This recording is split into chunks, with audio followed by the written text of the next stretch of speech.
Good morning students. आज हम study करेंगे झारखंड राज्य में प्राथमिक शिक्षा के सार्वजनिकरण में आने वाली समस्याएं। तो हम इस पर चर्चा करेंगे। जैसा कि आप लोगों को विदित है कि झारखंड एक पिछड़ा राज्य है और भारत के राज्यों में शिक्षा सूचकांक में इसका स्थान 32वां है। यहाँ साक्षरता प्रतिशत राष्ट्रीय साक्षरता प्रतिशत से बहुत कम है। यहाँ का साक्षरता प्रतिशत राष्ट्रीय साक्षरता प्रतिशत से कम है। भारत सरकार ने शिक्षा के सार्वजनिकरण के प्रयास यहाँ किए हैं, किंतु आज भी प्राथमिक शिक्षा का सार्वजनिकरण नहीं हो पाया है। शिक्षा के सार्वजनिकरण में निम्न बाधाएं उल्लेखनीय हैं। सबसे पहला है अभिभावकों की अशिक्षा। तो उपरोक्त बिंदुओं में बताया गया है कि झारखंड एक शैक्षिक दृष्टि से पिछड़ा राज्य है, तो यहाँ के अभिभावक भी पिछड़े हैं। यह एक आदिवासी बाहुल्य क्षेत्र है जहाँ पर आदिवासी बहुतायत क्षेत्र में रहते हैं और वे अशिक्षा होने के कारण वे शिक्षा के महत्व को नहीं समझ पाते। इसलिए भारत सरकार एवं राज्य सरकार द्वारा संचालित की जा रही सार्वजनिक प्राथमिक शिक्षा से उनके बच्चे उतने लाभान्वित नहीं हो पाते हैं। तो ये जो झारखंड में समस्या है वह बहुत कई कारणों से इसमें सार्वजनिकीकरण में दिक्कतें हैं। उसमें दूसरा जो है राजनीतिक भ्रष्टाचार। एक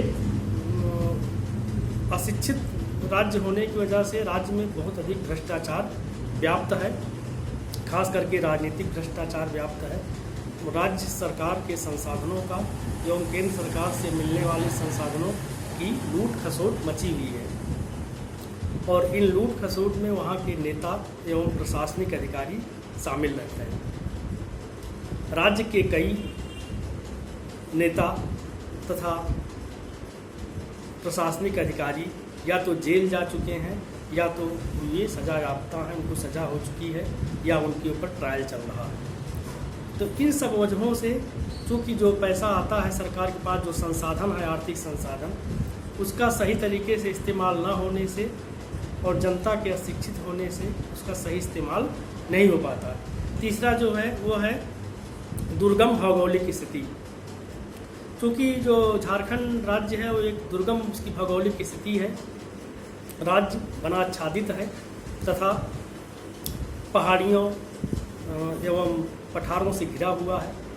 इस वजह से दूर दराज में गांव बसे हुए हैं और बस्ती विरल है। बस्ती विरल होने की वजह से हर जगह पर स्कूल खोलना अपेक्षाकृत एक महंगा कार्य है, जिसके लिए बहुत अधिक संसाधन की ज़रूरत होती है। इसलिए भी राज्य में सार्वजनिक जो शिक्षा है उसको नहीं लागू किया जा पा रहा है। और जो अगला है वो नक्सलवाद की समस्या। एक पिछड़ा राज्य होने की वजह से तथा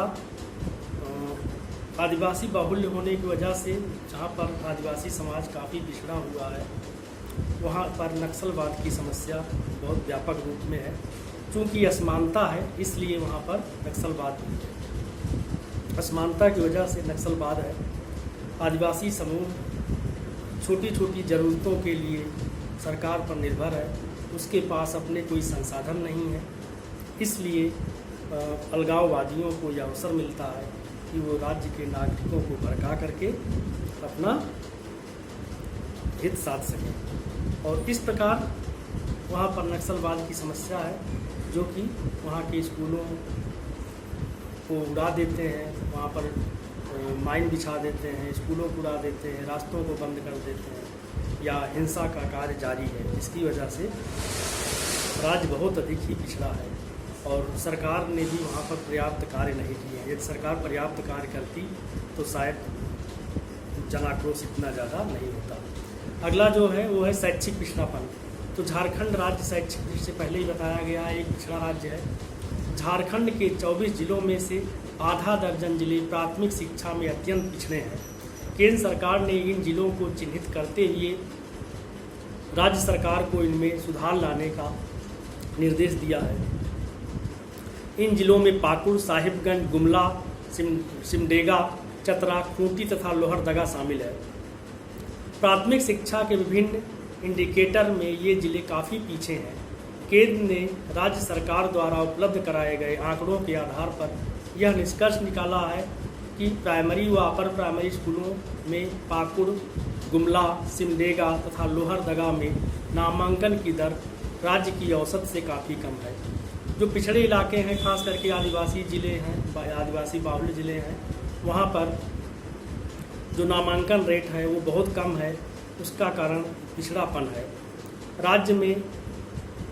राज्य के औसत से काफ़ी कम है। राज्य में यह दर जहाँ 89% है, राज्य में नामांकन दर 89% है, वहीं पर इन जिलों में यह दर क्रमशः 50, 61, 64 तथा 66 ही है।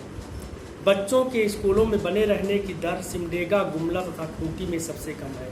सिमडेगा, गुमला तथा खूंटी में बच्चों के बने रहने की दर सबसे कम है। ये पिछड़े राज्य एवं आदिवासी बाहुल्य राज्य हैं, पिछड़े जिले एवं आदिवासी बाहुल्य जिले हैं, जिसकी वजह से यहाँ पर काफ़ी पिछड़ापन है। और इसमें जो मुस्लिमों का जो नामांकन है वह भी बहुत कम है। खास करके मुस्लिम समुदाय का नामांकन बहुत कम है और मुस्लिम बच्चों में ड्रॉप आउट भी अधिक है। केंद्रीय स्कूली शिक्षा व साक्षरता विभाग ने मुस्लिम बच्चों में अधिक ड्रॉप आउट को लेकर चिंता व्यक्त की है। मुस्लिमों में ड्रॉप आउट अधिक है क्योंकि गरीबी की वजह से अधिकांश मुस्लिम बच्चे प्राथमिक शिक्षा पूरी होने के पहले ही विद्यालय छोड़ देते हैं और धनार्जन में लग जाते हैं। प्राथमिक शिक्षा में इस समुदाय के बच्चों का ड्रॉप आउट सबसे अधिक है। राज्य के प्राथमिक स्कूलों में जहां बच्चों के स्कूल छोड़ने की दर 3.4% है, ड्रॉप आउट की दर जहां पूरे झारखंड में 3.4% है, वहीं पर मुस्लिम समुदाय के बच्चों में यह दर 6.2 है, जो लगभग दोगुनी है। मतलब एक चिंता का विषय है, क्योंकि मुस्लिम समुदाय गरीबी की वजह से बहुत समस्याएं झेल रहा है, इसलिए वह अपने बच्चों को शिक्षा नहीं दिला पाता है। तो केंद्र सरकार ने इसकी चिंता व्यक्त की है। अब जो अगला जो कारण है राज्य के पिछड़ेपन का या शैक्षिक रूप से पिछड़ेपन का, जो सार्वजनिकरण शिक्षा का नहीं हो पा रहा, वो ये है फर्जी नामांकन। तो पूरे भारत में फर्जी नामांकन है, पता है आप लोगों को, पूरे भारत में ही फर्जी नामांकन है। प्राथमिक स्कूलों में फर्जी नामांकन करा दिए जाते हैं और वे बच्चे रियल में स्कूल कभी नहीं आते, केवल वजीफ़ा के लिए या छात्रवृत्ति के लिए या साइकिल लेने के लिए या कोई सुविधा के लिए ही आते हैं। बाकी समय में वे या तो कॉन्वेंट स्कूल में पढ़ते हैं या तो पढ़ते ही नहीं हैं, मतलब स्कूल नहीं आते हैं, केवल नाम लिखा रहता है। ये समस्या बहुत ज़्यादा है। केंद्र ने मध्याह्न भोजन योजना जो थी उसका कवरेज बहुत कम पाया। केंद्र ने आदिवासी बहुल्य क्षेत्रों में जो मध्याह्न मिड डे मील की योजना थी उसका कवरेज बहुत कम पाया। आधा दर्जन से अधिक जिलों को चिन्हित किया गया है जहां पर मिड डे मील का लो कवरेज है। इनमें अधिकांश जिले संथाल परगना प्रमंडल के हैं। इन जिलों में कुल नामांकित बच्चों की अपेक्षा आधे से भी कम बच्चे इस योजना का लाभ ले सके। इसके लिए बच्चों की स्कूलों में उपस्थितता फर्जी नामांकन को जिम्मेदार ठहराया गया। फर्जी नामांकन पूरे भारत की समस्या है, केवल झारखंड की नहीं है, लेकिन जहाँ पिछड़ापन होता है वहाँ पर बिचौलिए समाज के अवांछित तत्व ज़्यादा इसका लाभ उठाते हैं। तो ये बहुत बड़ी समस्या है, जिसकी वजह से झारखंड में सार्वजनिक शिक्षा अभी संचालित नहीं की जा पाई पूरी तरह से और शिक्षा का सार्वजनिकरण नहीं किया जा सकता है। धन्यवाद। आज